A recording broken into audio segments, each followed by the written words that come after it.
a Yom Yom para o dia 3 de Sivan, dias próximos à festa de Shavuot, que marca a entrega da Torá. Aqui de uma carta aberta do Rebbe anterior, dirigida a alunos das yeshivot. Essa carta ele escreveu poucos meses depois da sua chegada para se estabelecer nos Estados Unidos em 1940.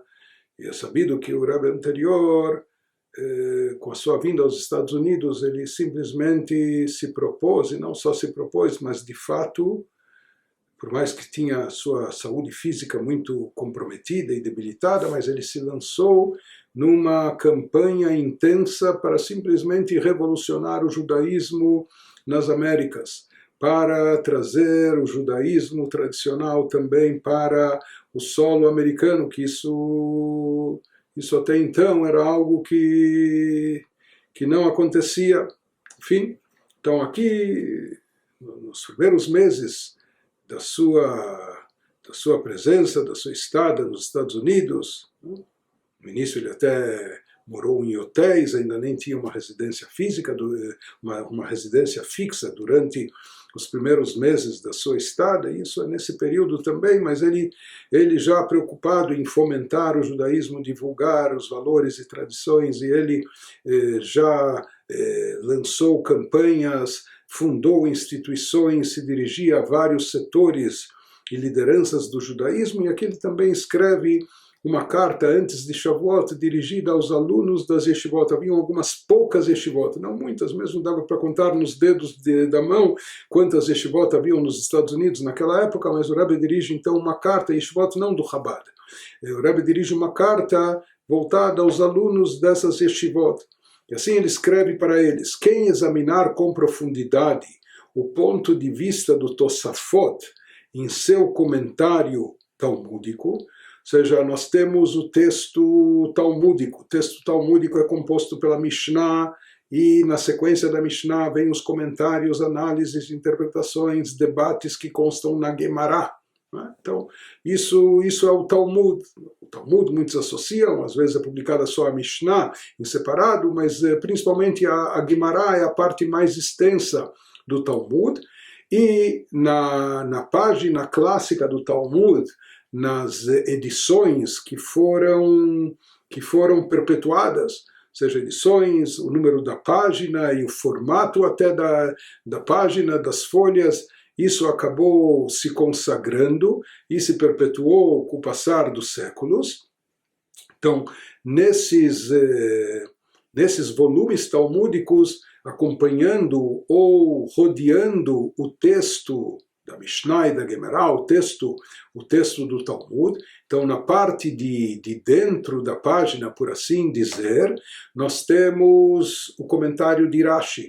Rashi foi o comentarista clássico, primeiramente da Torá escrita, do Pentateuco, também do Tanakh, mas da mesma forma que ele tem um comentário importantíssimo, e que é o comentário principal que nós temos para entender o significado não só das palavras, mas no contexto, o contexto das frases e a sua mensagem, assim como isso está na Torá escrita, embutido dentro do comentário de Rashi. Da mesma forma, Rashi também fez um comentário sobre o Talmud, sobre todo o Talmud, a Mishnah e a Gemara, tal ponto que se fala que é inconcebível, é impossível entender a Mishnah e a Gemara sem o comentário de Rashi. Hoje nós temos comentários de última geração, que eles vêm não substituir, mas estão baseados no comentário de Rashi. Ou seja, que também traduziram e facilitaram até para outros idiomas, para o hebraico coloquial, ou para outras línguas, etc. Mas tudo isso está baseado essencialmente no comentário de Rashi, que foi escrito há cerca de 1000 anos atrás. Para nós fica até difícil entender, antes de Rashi viver, como estudavam a Gemara, não é? Nos séculos anteriores até a chegada de Rashi, porque o comentário dele é essencial. Então, o comentário de Rashi está na parte de dentro, na margem interna que cerca o texto talmúdico, e na parte externa do texto talmúdico nós temos lá os comentários dos Balei Atosafot. quanto que o comentário de Rashi foi elaborado por uma pessoa, o próprio Rashi, Rav Shlomo Yitzhak, que, como falamos, viveu há cerca de 1050 anos atrás, na França, etc.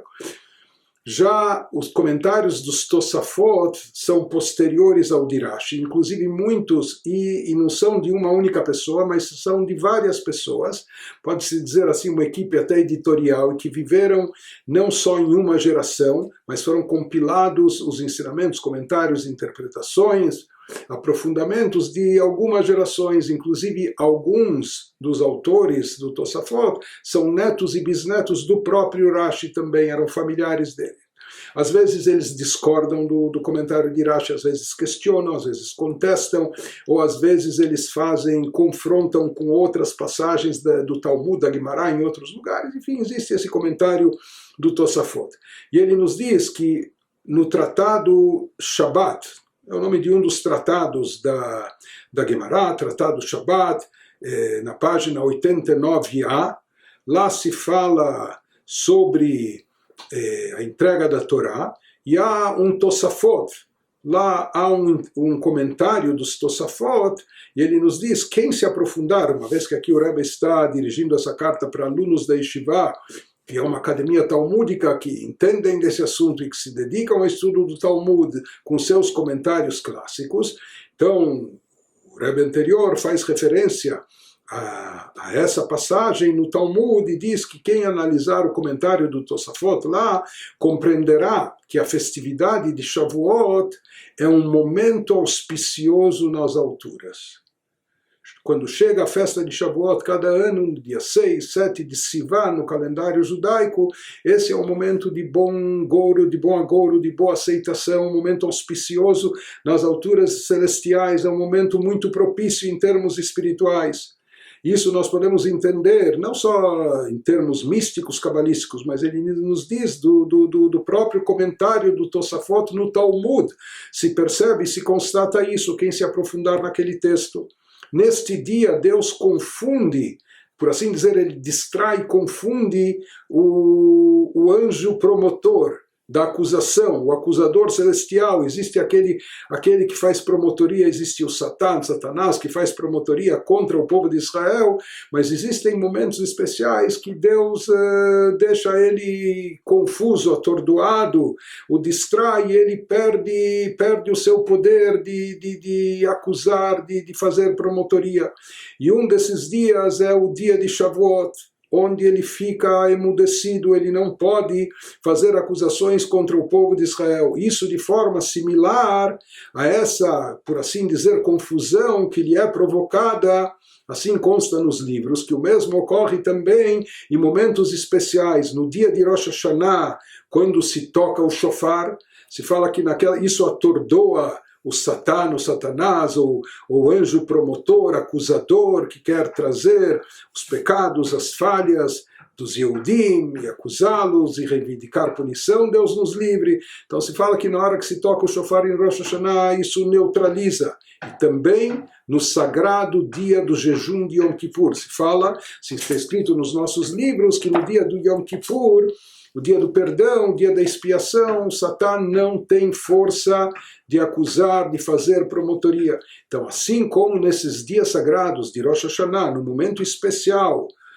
do toque do shofar, ou no dia de Yom Kippur, os dias tão sagrados do nosso ano, do nosso calendário, isso neutraliza as forças do mal, da promotoria, da acusação. Da mesma forma, diz o Rebbe anterior, ele nos remete a essa fonte, a essa referência no Talmud, nesse comentário do Tosafot, dizendo para analisar bem o texto, se aprofundar, e lá vamos perceber que o mesmo ocorre também na festa de Shavuot. Portanto, são dias auspiciosos, é um período muito especial e que precisa ser muito bem aproveitado, porque é um momento muito propício. Se fala que se retira todas as acusações, toda a promotoria naquele dia, né?